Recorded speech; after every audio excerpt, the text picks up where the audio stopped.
¿Desde qué ciudad nos ves? Escríbelo en los comentarios y quédate hasta el final. Te aseguro que esta Navidad trae más de lo que parece.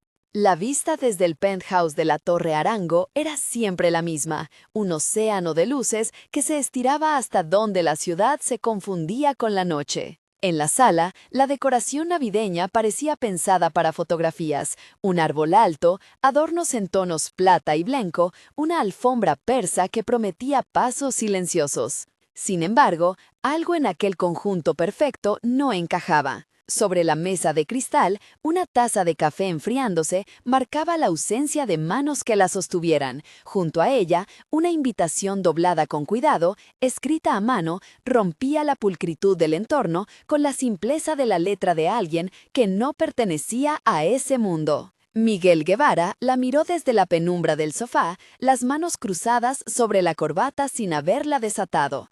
Era Navidad, y sin embargo, no sentía ningún calor distinto. El viento que golpeaba los ventanales hacía vibrar una nota aguda en la estructura de aluminio. La Ciudad de México exhalaba humo y faroles, y en la distancia, el rumor de una música que nadie en aquel piso escuchaba con atención.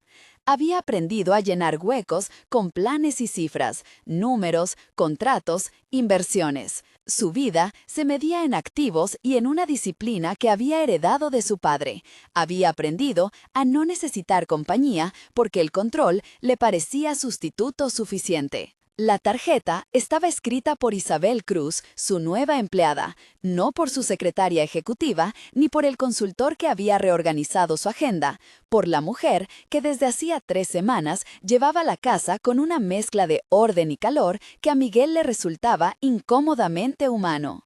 Isabel la había dejado sobre la mesa antes de bajar, sin esperar permiso, sin titubeos, y en ella se podía leer algo que parecía una arriesgada osadía. Una invitación simple a la feria navideña del barrio, una tarde de villancicos en la plaza y, si a Miguel le apetecía, una porción del pan que doña Teresa preparaba para la comunidad. No era costumbre de Miguel aceptar invitaciones, y menos de personas que, técnicamente, trabajaban para él. Le fastidiaba esa sensación de ser observado en lo cotidiano.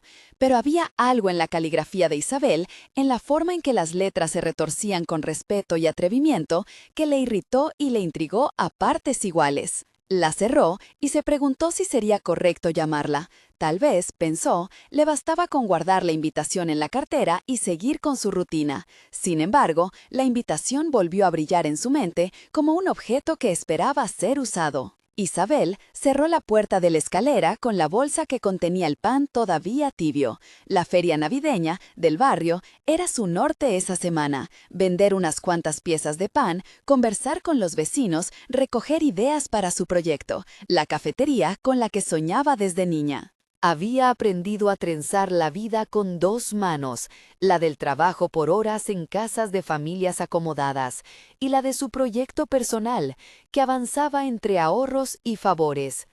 No quería favores que le restaran autonomía, quería oportunidades que le permitieran demostrar que su esfuerzo podía sostener un sueño. Cuando dejó la invitación en la mesa del salón por primera vez, lo hizo sin teatralidad. Miguel no estaba. Tocó las tapas de los adornos, alineó unas tazas, corrigió el pliegue del mantel. Era una mujer con los ojos prácticos de quien entiende las mañanas. Aún así, la vida que llevaba fuera del penthouse era otra, ruidosa, coloreada, hecha de manos que se detienen para saludar y se enroscan en historias de vecinos. Le gustaba el olor a canela que doña Teresa impregnaba en la masa, el ruido de los niños que competían por una porción de chocolate caliente, la manera en que la comunidad se sostenía en días fríos.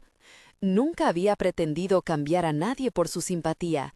Su propuesta era sencilla: invitar, repartir, compartir.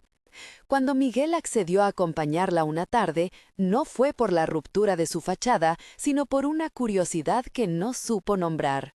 Se encontró a sí mismo bajando en el ascensor sin corbata. La sensación de exposición le produjo un ligero vértigo. Atravesó el vestíbulo con la educación de siempre, pero con la sensación de estar cruzando una frontera. Afuera, la ciudad olía a polvo mezclado con asfalto caliente. La feria olía a carbón, a papel, a pan recién hecho. Isabel lo condujo por un laberinto de puestos sin que la gente pareciera asombrada por su presencia. En el barrio había algo de costumbre, los patios abiertos, las voces que se reconocen, la intimidad de estar donde no se necesita fingir. Isabel se movía con la soltura de quien pertenece a aquel lugar. Le presentó a doña Teresa y algunos vecinos. Miguel se limitó a asentir, su sonrisa era medida, su mirada observadora, casi científica. Isabel notó la distancia y sin embargo no la tomó como afrenta. Le gustaba la verdad de las personas, pero también sabía cuándo mantener los límites. Durante la tarde no hubo romance forzado ni escenas de fantasía. Hubo conversaciones cortas, risas sinceras, una niña que le ofreció a Miguel un pedazo de pan con ojos curiosos y una invitación que no se debe rechazar. «Ven a la misa del barrio». Hubo un coro que recuerda, le dijo la niña, como si contara el mejor secreto. En los días que siguieron, las cosas entre ellos avanzaron por fricciones pequeñas. Miguel empezó a prestar atención a cómo Isabel organizaba la despensa, a la manera en que doblaba las servilletas, a la forma en que llamaba por teléfono a su tía para acordar un favor. Isabel, por su parte, descubrió que Miguel no era un hombre que supiera pedir ayuda ni expresar necesidad. Era un hombre que se movía con la precisión de quien cree que el mundo responde a planes buenos. Ella no pretendía repararlo, pero sí quería comprenderlo. Sus conversaciones, al principio, eran funcionales: el inventario de la casa, la lista de alimentos y las fechas de limpieza profunda. Más tarde, entre fogones, surgieron confidencias. Miguel habló de su padre con admiración contenida. Isabel le contó, con humor, cómo su madre le enseñó a dar la talla en los días duros. En la oficina, la realidad tenía otra temperatura. Rodrigo Salazar, socio y amigo de Miguel, le recordaba en cada reunión que la empresa necesitaba una presencia firme. Había inversores observando los balances y una campaña de expansión que no podía detenerse por sentimentalismos. Héctor Guevara, el padre, esperaba lealtad hacia el legado familiar. Su voz siempre venía cargada de una lógica que no toleraba desviaciones. Miguel, en la línea entre la obediencia filial y la curiosidad por algo nuevo, comenzó a sentir que el mundo que conocía estaba hecho de cimientos que podían temblar. Beatriz Fuentes observaba desde un ángulo distinto. Expareja de Miguel y con ambiciones que se habían hecho a fuerza de contactos, ella no había superado lo que consideraba su propia injusticia: ver a Miguel marcharse de aquel molde con quien creía su oportunidad perdida. No era una villana citada en fatales caricaturas, era una mujer con sed de justicia y una habilidad para maniobrar en salas donde los acuerdos se sellaban con la complicidad de las sombras. Beatriz empezó a mover piezas sutiles, un rumor aquí, una nota maliciosa allá. Sabía que una debilidad bien presentada podía romper más que una crítica directa. La primera grieta real apareció en una cena con la familia de Miguel. Héctor, implacable en su modo de medir el mundo, entregó un ultimátum disfrazado de consejo. El control sobre la empresa pasaría por una representación de continuidad. Miguel debía aprobar una fusión con un grupo que, según Héctor, consolidaría la estabilidad de la familia. Miguel sintió, por primera vez en años, la presión de no solo administrar una fortuna, sino de actuar como custodio de una identidad que no era solo suya. A la mesa, entre la exquisitez del menú y el frío de las miradas, Miguel pensó en Isabel. Intentó imaginarla en ese tablero y la imagen no encajó. No porque ella no mereciera estar ahí, sino porque el mundo al que pertenecía su padre era otro: una ciudad de trajes, de fórmulas empresariales y de renuncias. Isabel supo del ultimátum por referencias vagas, una llamada que Miguel atendió con el ceño fruncido, una conversación cerrada que dejó un silencio pesado en la casa. No quiso husmear, pero la tensión llegó a la cocina como un vapor extraño. Preparó una crema de calabaza y la dejó enfriar en la encimera. Su tía llamó para pedir una receta y en la distracción encontró la decisión que necesitaba: seguir al pie de la letra su plan o ceder a una ayuda que le parecía un gesto de compasión, pero que ella no quería convertir en dependencia. La dignidad de Isabel no se prestaba a ser un mero adorno en la vida de Miguel. Lo dejó claro desde el primer día. Aceptaría apoyo, sí, pero no a costa de su autonomía. Miguel, por su parte, escuchó sin responder. Había algo en la forma en que ella defendía sus límites que le resultó sorprendentemente atractivo. No era la resistencia que provocaba el dominio, era la fuerza tranquila de quien sabe cuánto vale su trabajo. El ambiente se hizo más denso en la oficina cuando apareció la primera filtración que apuntaba hacia un posible sabotaje. Cifras alteradas en un informe, una factura duplicada, la mirada confusa de un empleado fiel a quien Miguel no podía culpar a la ligera. Rodrigo propuso auditorías, reuniones, respuestas frías que blindaran la empresa. Miguel, cada vez más consciente de la fragilidad de los lazos que lo sostenían, pidió tiempo. Quería investigar antes de acusar. Era una postura que en la sala de juntas se leyó como indecisión. Beatriz sonreía en privado ante la incertidumbre, pero su seguridad era frágil. No calculó que la ciudad y sus encuentros podían obrar como catalizadores. Una tarde, mientras revisaba papeles en el despacho, Miguel recibió un mensaje anónimo con documentos que, puestos en conjunto, dejaban entrever una trama de manipulación destinada a desprestigiarlo a él y a la empresa. La naturaleza de las pruebas apuntaba a una mano experta demasiado cercana al círculo para ser casual. Miguel sintió una mezcla de traición y rabia que dejó un sabor metálico en la boca. Por primera vez en mucho tiempo, consideró la posibilidad de perder algo más que dinero, perder el respeto del apellido, de la herencia que Héctor esperaba que protegiera. Isabel, en sus noches, tomaba notas en una libreta pequeña.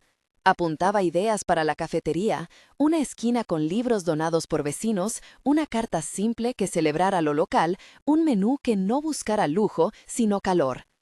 Tenía claro que su proyecto necesitaría capital, permisos y horas de sueño que todavía no podía permitirse. Pero también tenía recursos no monetarios, la red del barrio, manos dispuestas a ayudar, la fuerza de quien apuesta a la dignidad. Su tía le recordaba, con voz cansada, que la perseverancia era la herencia más tangible que podían transmitir. Cuando llegó la humillación pública, no fue en una escena de telenovela, fue un titular frío en una revista financiera que vinculó su nombre a prácticas poco claras, una publicación en redes que amplificó comentarios malintencionados, una reunión con inversores donde se susurró sobre la estabilidad de la empresa.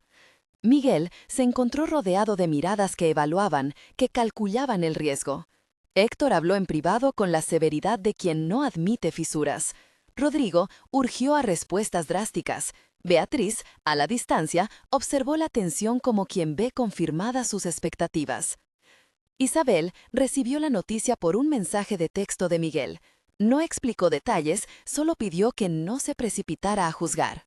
Su instinto fue el de quien no quiere interferir, pero también había algo en su interior que le impedía quedarse al margen. No porque fuera idealista sin pudor, sino porque conocía el daño que los rumores podían hacer en la vida de las personas y sabía que las verdades a veces se sostienen con pequeños gestos de solidaridad. Miguel, en la noche que siguió a la publicación, regresó al penthouse con la sensación de que su mundo se había vuelto un tablero donde las piezas se movían por manos ocultas. Se apoyó en la barandilla del balcón y miró la ciudad con una nueva nitidez. Las luces ya no eran solo reflejos, sino señales de que la vida seguía a pesar de todo. Tenía que decidir si responder desde la defensa calculada que siempre lo sostuvo o desde la vulnerabilidad que le ofrecía la posibilidad de cambiar, no por obligación, sino por elección. La invitación de Isabel, la tarde en la feria, la honestidad de su costumbre cotidiana, todo se mezcló en su mente como ingredientes que requerían una receta diferente. Al día siguiente, Isabel entró en la cocina temprano. Hacía frío y el aroma a café recién molido comenzó a llenar el espacio. Miguel la observó desde la puerta, con la taza entre las manos, y notó que su presencia allí, en esa escena doméstica, manifestaba una paz que no había buscado. No hizo grandes discursos, hablaron con frases cortas, como se habla cuando se comparte la mesa y no las exposiciones.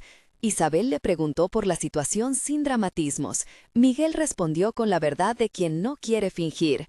Ella escuchó y luego le ofreció algo sencillo. Si quería, podía acompañarla una tarde más al barrio, a ver cómo la comunidad se organizaba, a tener otra perspectiva fuera de la sala de juntas. Fue una invitación modesta, sin expectativas de transformación instantánea. Para Miguel, sin embargo, significó un riesgo. Aceptar sería exponerse a lo que aún no sabía hacer bien, salir de su cascarón. Y sin embargo, aquella Navidad no aguardaba grandes gestos, sino pequeñas decisiones que podían, con el tiempo, alterar el contorno de su vida. Mientras Miguel se decidía, una llamada de Rodrigo interrumpió el silencio. Había una reunión urgente con inversores para el mediodía. Héctor quería que asistiera con postura inquebrantable. Miguel miró la cocina una vez más. Isabel estaba colocando tazas en la bandeja con movimientos medidos. La forma en que revoloteaba una cucharilla le parecía casi ritual. Él tomó la invitación que aún guardaba en el bolsillo y la miró con determinación. No sabía si iba a ir a la feria como acto de rebeldía o por la simple curiosidad de querer un poco de calidez. Lo que sí sabía era que su respuesta aquella tarde definiría algo que no podía medir en balances, su sentido de pertenencia. Salieron juntos, no como una pareja, sino como dos personas que compartían un objetivo temporal, estar presentes en un lugar donde la generosidad no era una estrategia, sino una costumbre. La plaza los recibió con la simplicidad de siempre. Luces de papel, mesas con adornos, el olor de algo que recuerda a la infancia. Miguel sintió, por primera vez en mucho tiempo, la sensación de no estar protegido por una coraza impenetrable. Fue un instante breve, pero suficiente para que la posibilidad de un cambio dejara de ser una abstracción y se transformara en algo con nombre propio, la comunidad, la gente, un café que podría llamarse hogar. Al marcharse, la tarde no resolvió la trama de las falsas acusaciones ni el ultimátum del padre, pero dejó una pregunta latente. ¿Era la Navidad capaz de abrir puertas que el resto del año se niega a empujar? Miguel, aún sin certezas, decidió que quería intentarlo. No sabía todavía cuál sería el precio, ni si la decisión le traería pérdidas materiales. Lo que sí sabía era que, si cruzaba la frontera, no podría encerrarse de nuevo en la misma lógica que lo había definido hasta entonces. La historia, sin embargo, estaba lejos de cerrar. Aún quedaban por venir pruebas que revelarían la magnitud del sabotaje, la reacción de Héctor ante una lección que amenazaba su legado, la firmeza de Isabel al defender su propia autonomía y el modo en que la comunidad se convertiría en sostén. Mientras la ciudad se preparaba para la noche de Navidad, Miguel cerró la puerta de su penthouse con la sensación de que esa invitación había sido más que un acto de cortesía. Había sido el primer paso hacia una transformación que ni él ni nadie esperaba. El reloj marcaba la cuenta regresiva para decisiones que exigirían valentía y generosidad.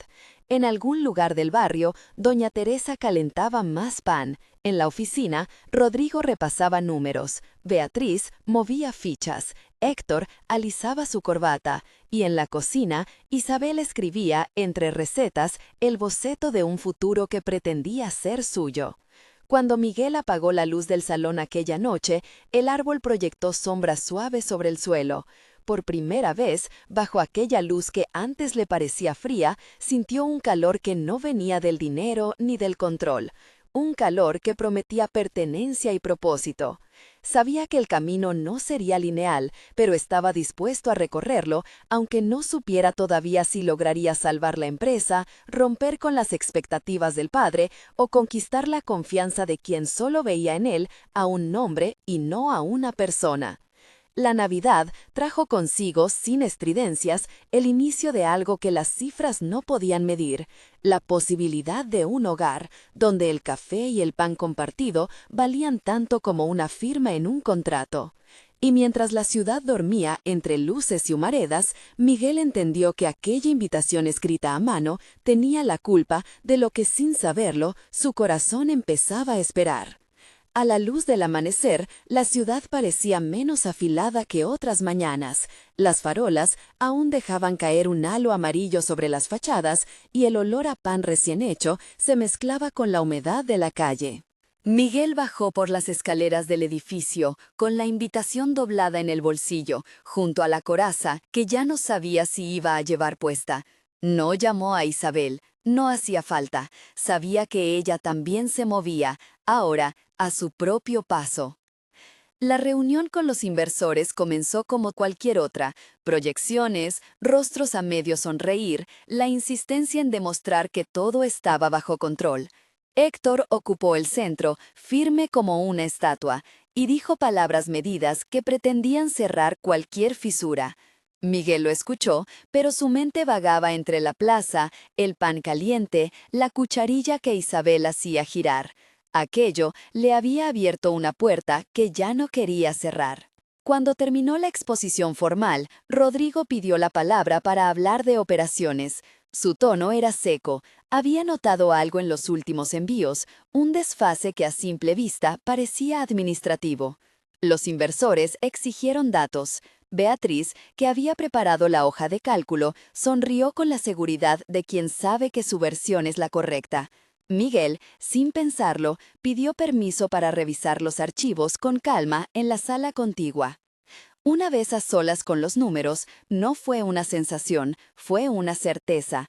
Entradas y salidas que no cuadraban, órdenes de transporte que aparecían duplicadas, proveedores que figuran como activos pero no existían en la ciudad. Al principio pensó en un error de conciliación. Luego, la mirada se le detuvo en un número repetido, un código de referencia que se correspondía con un almacén en las afueras, un lugar que no figuraba en los listados oficiales, pero que según el mapa satelital que Rodrigo le facilitó en su teléfono, existía en un polígono logístico desconocido. Regresó a la sala con el informe en la mano. Héctor frunció el ceño. Beatriz adoptó una postura fría. Seguro es un error de consolidación, dijo, buscando que la explicación calara en la sala. Miguel vio por primera vez en mucho tiempo a su padre a la defensiva. La corbata del hombre se le anudó al orgullo. No es un error, replicó Miguel. Hay movimientos que no cuadran y se están desviando productos que deberían entregarse a nuestros distribuidores habituales. Las miradas cayeron sobre él, buscando fisuras.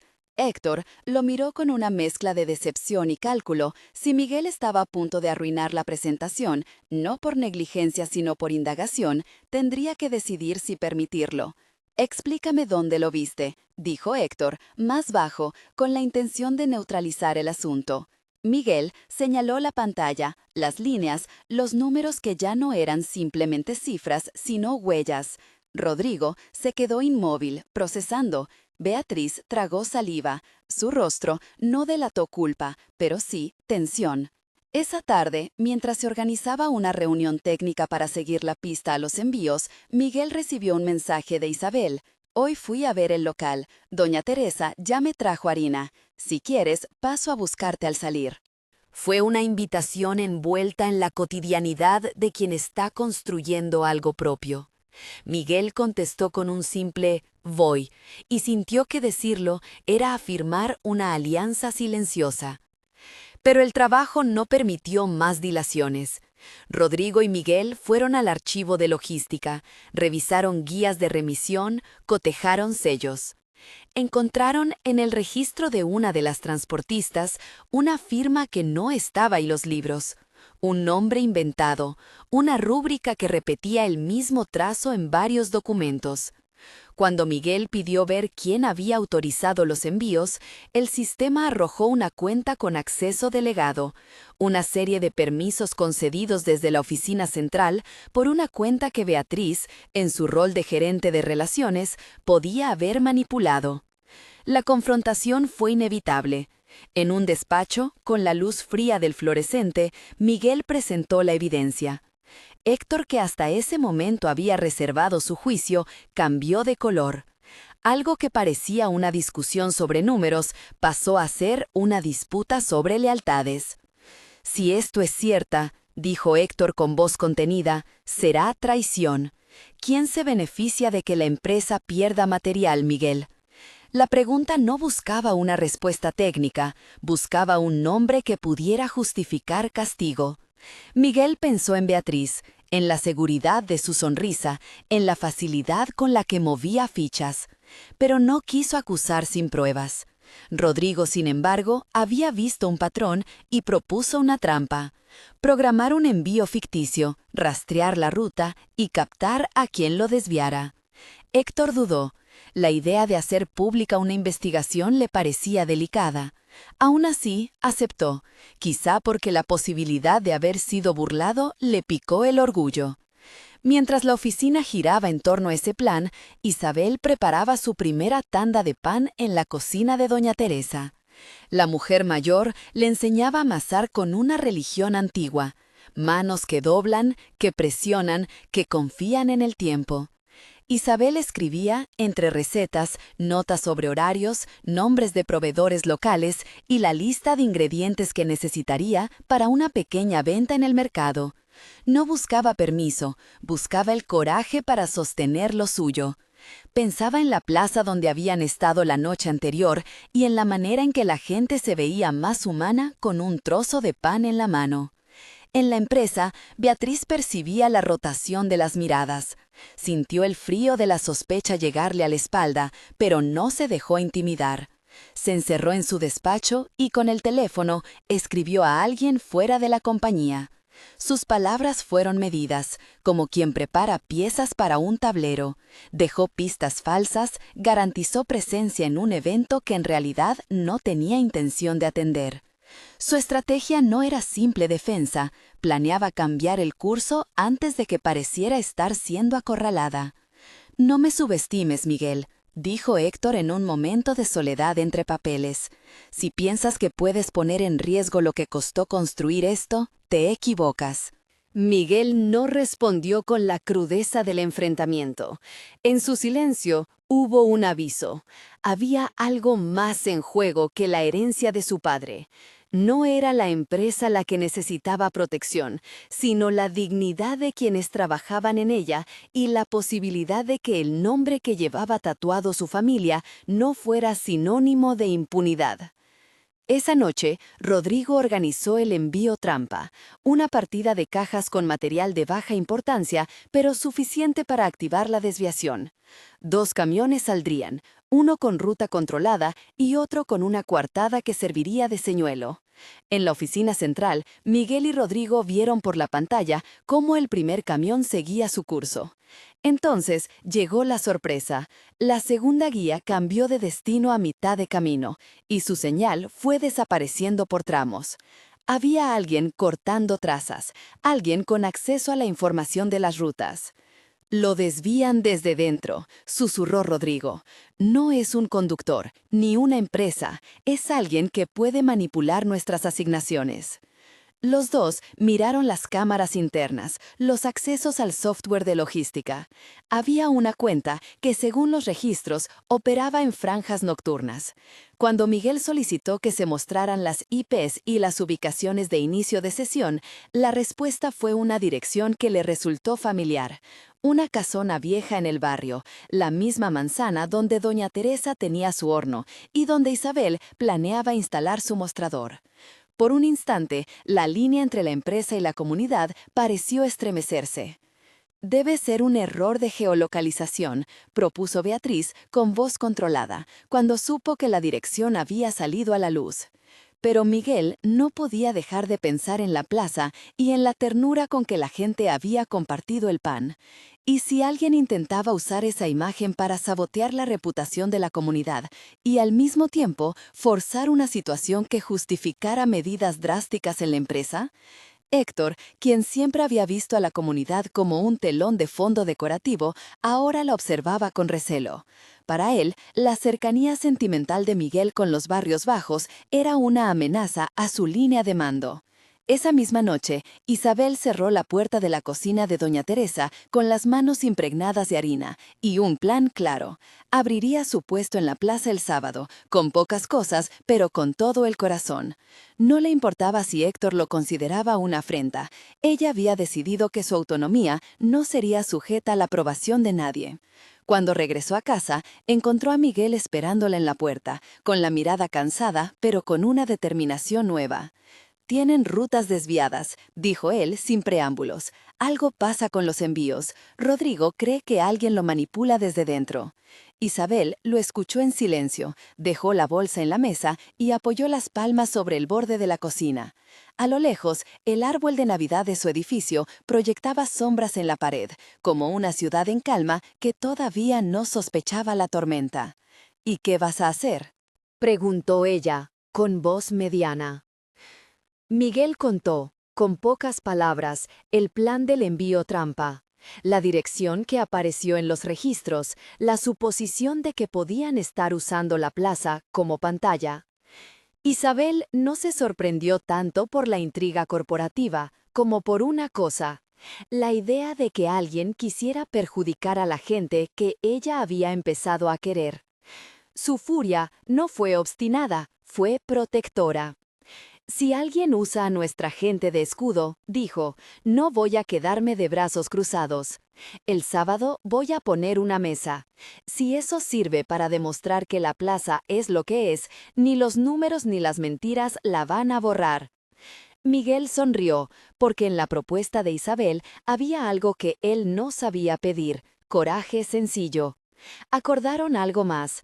Él se movería en la empresa para proteger a los empleados y ella, en la plaza, para demostrar lo que la comunidad significaba. Era un equilibrio precario, pero era un comienzo.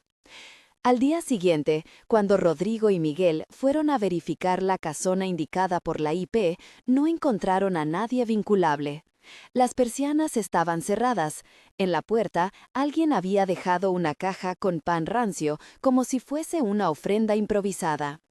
Miguel la recogió sin saber por qué lo hacía, y el olor a pan le trajo de nuevo la memoria de doña Teresa. En el reverso de la caja, alguien había escrito con prisa: «No confíes en lo que te muestran». La frase era una pista y una amenaza al mismo tiempo. Héctor, por su parte, recibió una llamada que alteró su semblante. Era un inversor que exigía garantías. La palabra riesgo había aparecido en su vocabulario sin permiso. La presión aumentó y su mano sobre la corbata se volvió más firme.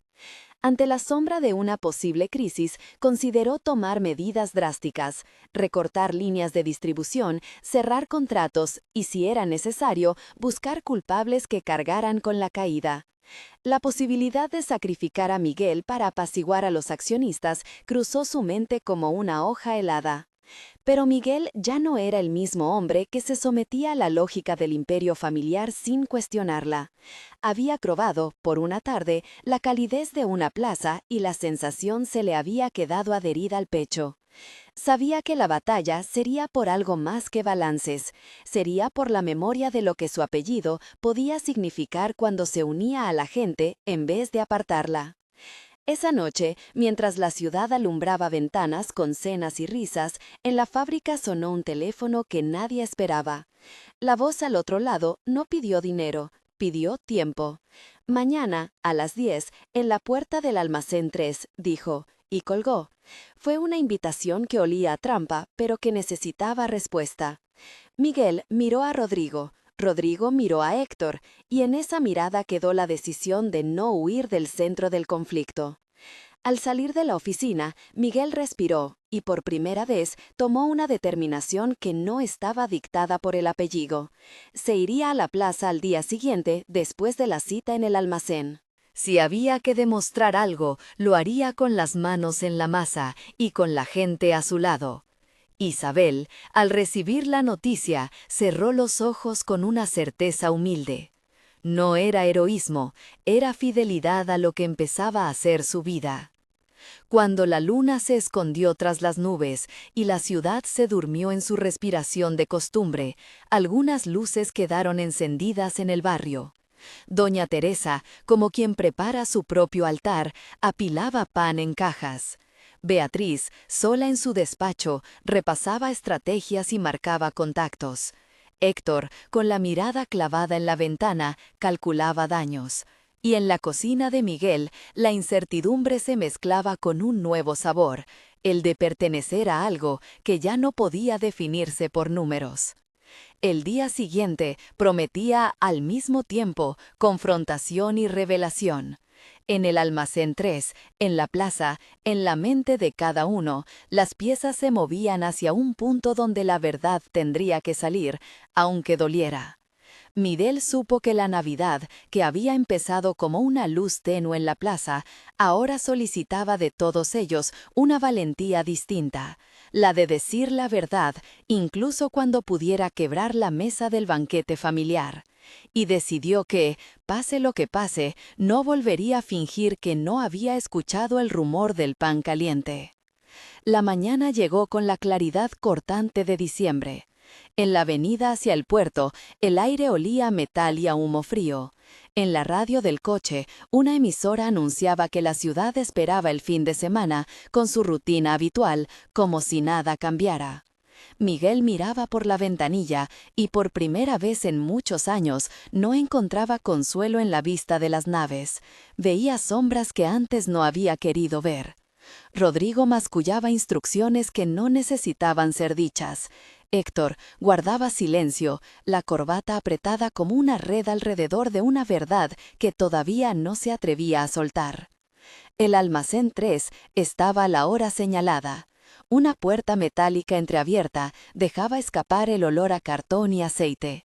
Dentro había palés, estanterías vacías y unas cuantas cajas etiquetadas con nombres que les eran familiares por trabajo, pero no por uso.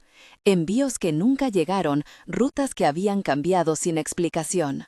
Nadie en recepción, solo la luz fría filtrándose por rendijas altas y un eco que devolvía sus pasos como un juez paciente. Esperaron. A las 10:10 apareció un hombre enclenque que parecía haber venido de otra época. Abrigo raído, manos manchadas de tinta, un abrigo que olía a libra vieja y lluvia. Caminó directo hacia ellos sin mirar a los lados, dejó sobre un palé una cartera de cuero y se alejó con la misma indiferencia con la que un pájaro abandona una rama. No hubo palabras de saludo. Rodrigo estuvo a punto de gritarle, pero Héctor le hizo un gesto y el hombre desapareció por la puerta trasera, como si lo tragara la ciudad. Miguel fue quien abrió la cartera. Dentro encontró sobres, unas fotos impresas de mala calidad, como sacadas a escondidas, y un disquete que parecía ridículo en aquella mano moderna del mundo. Había también una carta breve. Para quien quiera ver, no todo lo que se firma es la verdad, no todo lo que se muestra tiene alma. T. Las fotos mostraban escenas hechas para escandalizar, una mesa tumbada con comida, personas difuminadas alrededor como si alguien hubiera querido fabricar un incidente, documentos con membretes falsificados y capturas de mensajes que atribuían a la plaza declaraciones que nunca se dijeron. Había además una hoja con un listado de órdenes de envío, referencias a desvíos, empresas interpuestas, rutas que terminaban en bodegas que nadie conocía. En el reverso de una copia, garabateado con prisa, la misma frase que había hallado Miguel: «No confíes en lo que te muestran». Héctor palideció. Rodrigo apretó los puños hasta que se le pusieron blancas las falanges. Miguel sintió que el mundo se le hacía tan pequeño como una caja de cartón. En su interior había algo más que documentos. Había una intención, fría, precisa, de modelar la opinión y construir culpables. Y entre esos culpables, por la forma de los papeles, aparecía el nombre del apellido que cargaba. ¿Quién te lo dejó?, preguntó Miguel, sin levantar la vista de las fotos. Lo dijo por teléfono, respondió Rodrigo. A las 10 en la puerta. Traigo pruebas. No dijo más. Me dio la dirección y se descolgó. Héctor oyó, pero no dijo nada. La corbata le mordía el cuello como si cada segundo decidía si iba a reclamarlo todo o a ordenar silencio. Decidieron llevar la cartera al despacho. Había que verificar, ordenar, ver quién quería hacer daño y cómo iban a usar aquello. Miguel tomó las fotos con cuidado, como quien maneja a una persona frágil. En el camino de regreso, las calles parecían menos neutras. Cada café, cada escaparate, era una posibilidad de testigo, una boca de la que podían salir rumores. Mientras tanto, en la plaza, Isabel no aguardaba pasiva. Había puesto tablas en la acera y arrastrado sillas prestadas de tiendas vecinas. Doña Teresa llegaba con sacos de pan envueltos en paños calientes, y allá, en una esquina, Beatriz hablaba por teléfono con gente que parecía dispuesta a traer manteles y lazos. El plan de poner una mesa no era solo una demostración, era un acto de fe, compartido, un desafío a la idea de que un número puede sustituir una historia. Isabel colgó una cartulina que decía Navidad en la plaza, con letra temblorosa pero legible. La gente que pasaba dejaba miradas que eran promesas y poco a poco las voces del barrio comenzaron a dibujar el sábado en el aire. Alguien vino a preguntar si la mesa sería para todos. Isabel sonrió con la certeza que solo tienen los que han escogido una causa pequeña y verdadera. Para todos, dijo, para los que vienen con pan y para los que vienen con manos, para los que recuerdan y los que quieren empezar a recordar. La tarde avanzó y la plaza fue llenándose de preparativos. Un grupo de jóvenes colgó unas pequeñas luces que apenas chispeaban con la inexperta electricidad de los colores. Un niño probó un lugar en la mesa, como si ya supiera que ese sitio iba a ser suyo. Doña Teresa repartió el olor de sus panes como bendiciones y, a cada caja que abría, parecía adoptar un poquito más de la plaza como propio altar. De vuelta en la empresa, en una oficina llena de papeles y teléfonos que sonaban a cosas distintas, Miguel extendió las fotos sobre la mesa. Rodrigo trajo café. Héctor se mantuvo en pie, la figura de quien no ha decidido aún si será verdugo o redentor. Esto apunta a una operación de desprestigio, dijo Rodrigo, la voz áspera. Han fabricado escenas, han creado pruebas. ¿Ves esto?, señaló una fotocopia con un membrete que imitaba el nuestro. Están usando papel de la casa, pero la firma no es la misma. Alguien quiere que parezca que la plaza es un lugar peligroso, sucio, vulnerable. Miguel tocó una foto. Un hombre borroso volcaba un saco sobre una mesa. Detrás, una cabina luminosa que no pertenecía a la plaza. La sensación fue la de ver a través de un cristal empañado. Nada era lo que parecía. ¿Y quién sale beneficiado con esto?, preguntó Miguel, despacio. ¿Quién necesita que la plaza deje de ser lo que es? Héctor miró por la ventana y la respuesta no se remeció. No la negó ni la afirmó. En su silencio había algo que empezó a doler a Miguel de una manera nueva. La sospecha de que la empresa, la maquinaria entera, podía estar siendo usada para reescribir memorias. Decidieron lo inevitable, investigar más. Rodrigo y Miguel seguirían rastros de papeles, nombres y documentos. Héctor, bajo la presión prudente del inversor que ya olía pérdidas, prometió, con una formalidad fría, abrir una revisión interna. Miguel sintió la promesa como una ventana que le ofrecían los que temían al viento, fácil de cerrar si el miedo lo exigía. A la noche, Miguel llamó a Isabel y le contó en pocas frases lo que podían mostrar las fotos. Ella no se sorprendió de lo que le oyó. Su sorpresa había sido otra, la de ver asomar en su plaza rostros que antes no tenían nombre. Le dijo que no cambiaría el plan de la mesa, que si había que demostrar algo, lo demostrarían con presencia y pan. Si vienen a ensuciar la plaza, dijo Isabel, nosotros responderemos con la mesa, con la gente. Cuando colgó, Miguel sintió que esa decisión lo aterraba y lo liberaba a la vez. Era fácil pensar en renuncias, en olvidos que acomodan familias, en silencios que preservan líneas de producción. Era difícil, sin embargo, imaginar la Navidad sin voz. Esa noche se acostó con las fotos bajo el brazo, como quien se cubre con la única protección que existe, la verdad que todavía no ha pronunciado. El sábado amaneció más templado de lo que los pronósticos dijeron. En la plaza había una fila larga de sillas, manteles coloridos y suficientes panes como para que nadie tuviera que marcharse con las manos vacías. Isabel recibía a quien llegaba con la calma de quien inaugura una casa que pertenece a todos. Doña Teresa daba instrucciones con la autoridad de quien sabe cuándo una hogaza debe abrirse.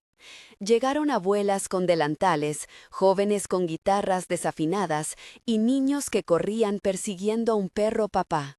La plaza, en su ritual íntimo, se convirtió en un lugar que vivía de sí misma. A las 11, alguien del barrio avisó que habían visto cámaras cerca de la fuente. Eran pequeñas, discretas, no parecían de prensa, parecían de vigilancia. El rumor comenzó a estirarse en la mesa como una sombra. Isabel miró a Miguel, que había llegado con Rodrigo y 2 empleados de la fábrica dispuestos a cuidar la calma más que a provocar al choque. Beatriz se acercó con el teléfono en mano. Su rostro reflejaba la contabilidad de mensajes que no podían mostrarse en voz alta. Algunos llamaban para apoyar, otros llamaban para decir que habían visto esa imagen en redes, que alguien había colgado un video con una escena falsa. En ese instante, Miguel entendió que la batalla no era solo legal ni corporativa, era eclesial en el sentido más antiguo, era por la memoria de un lugar, por la forma en que una comunidad contaba su propia historia. Y comprendió también que no bastaba con pruebas en carpetas, había que reunir voces, testimonios, pan y presencia. Levantó la vista hacia la mesa. Las placas brillaban, la gente compartía, risas se mezclaban con el crujido del pan. Héctor, a lo lejos, conversaba con un hombre de aspecto corporativo que no se quedó para el pan. Ambos parecían medir daños en números que no llegarían a la mesa. Miguel sintió que había una elección que ya no podía postergarse. Decir la verdad, completa, incómoda, frente a su familia y sus socios, o permitir que la plaza fuera lentamente borrada por imágenes compradas. Se acercó a Isabel y, sin grandes discursos, le puso la mano en el hombro. «Hoy nos sentamos», dijo, «no para pelear, sino para recordar». Isabel lo miró, y en esa mirada, él encontró la certeza que había buscado en papeles y en ojales. La plaza no pedía héroes, pedía fieles. Mientras compartían, una muchacha se acercó con una hoja doblada. Era la carta que el hombre del almacén había dejado en la cartera. T firmaba con una caligrafía que Miguel no conocía.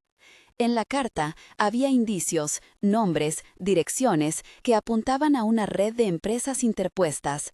Indicaba también a personas que, por miedo o por interés, habían sido utilizadas para montar una farsa.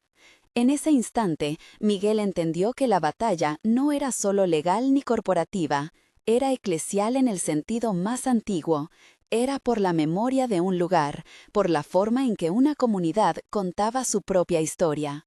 Y comprendió también que no bastaba con pruebas en carpetas, había que reunir voces, testimonios, pan y presencia. Levantó la vista hacia la mesa. Las placas brillaban, la gente compartía, risas se mezclaban con el crujido del pan. Héctor, a lo lejos, conversaba con un hombre de aspecto corporativo que no se quedó para el pan. Ambos parecían medir daños en números que no llegarían a la mesa. Miguel sintió que había una elección que ya no podía postergarse: decir la verdad, completa, incómoda, frente a su familia y sus socios, o permitir que la plaza fuera lentamente borrada por imágenes compradas.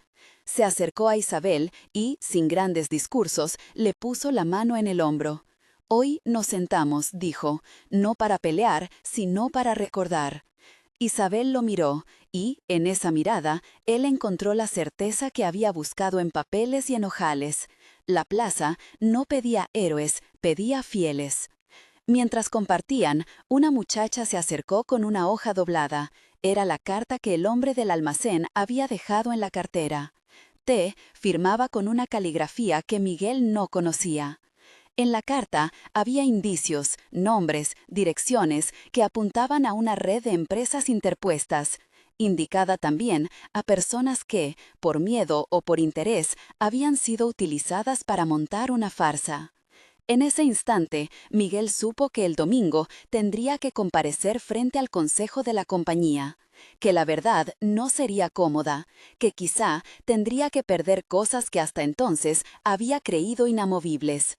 Se acercó a Isabel y, sin grandes discursos, le puso la mano en el hombro. «Hoy nos sentamos», dijo, «no para pelear, sino para recordar». Isabel lo miró, y, en esa mirada, él encontró la certeza que había buscado en papeles y en ojales. La plaza no pedía héroes, pedía fieles. Mientras compartían, una muchacha se acercó con una hoja doblada. Era la carta que el hombre del almacén había dejado en la cartera. T firmaba con una caligrafía que Miguel no conocía. En la carta había indicios, nombres, direcciones que apuntaban a una red de empresas interpuestas. Indicaba también a personas que, por miedo o por interés, habían sido utilizadas para montar una farsa. En el caer la tarde, cuando la plaza aún cantaba en voz baja y la mesa quedaba vacía pero no desvanecida, Miguel supo que el domingo tendría que comparecer frente al consejo de la compañía, que la verdad no sería cómoda, que quizá tendría que perder cosas que hasta entonces había creído inamovibles. Pero también supo otra cosa, que era, al mismo tiempo, más importante: que la plaza, aquella tarde, había resistido. Había probado que la memoria se defiende con presencia. Había demostrado que la gente, cuando se reúne, es más fuerte que las imágenes que otros fabrican para dividirla. Y en la empresa, en una oficina, donde las luces permanecían encendidas, Héctor recogía los papeles y los miraba como quien mira un mapa que ya no desea seguir. Fuera, la ciudad retomaba su respiración. Dentro, los ecos de la plaza llegaban como un rumor de tambor, persistente, cotidiano, imposible de comprar. El domingo entonces quedaba en la agenda la cita con la verdad. Pero antes aún había noches en las que decidir si abrir un sobre era sino abrazar un enemigo o un aliado. Miguel cerró los ojos y por primera vez ofreció una noche en vela no solo al cálculo, sino a la fidelidad de aquello que se comparte. Su apellido, pensó, podía seguir siendo un molde frío o podía aprender a ser un nombre que recuerda. La noche lo encontró preparando palabras que se sentirían ásperas en la boca y necesarias en el aire. Y mientras la ciudad dormía, una mano anónima volvió a dejar en la puerta de la plaza una hogaza envuelta con cuidado y un trozo de papel donde alguien había escrito solo 2 palabras: «No te rindas».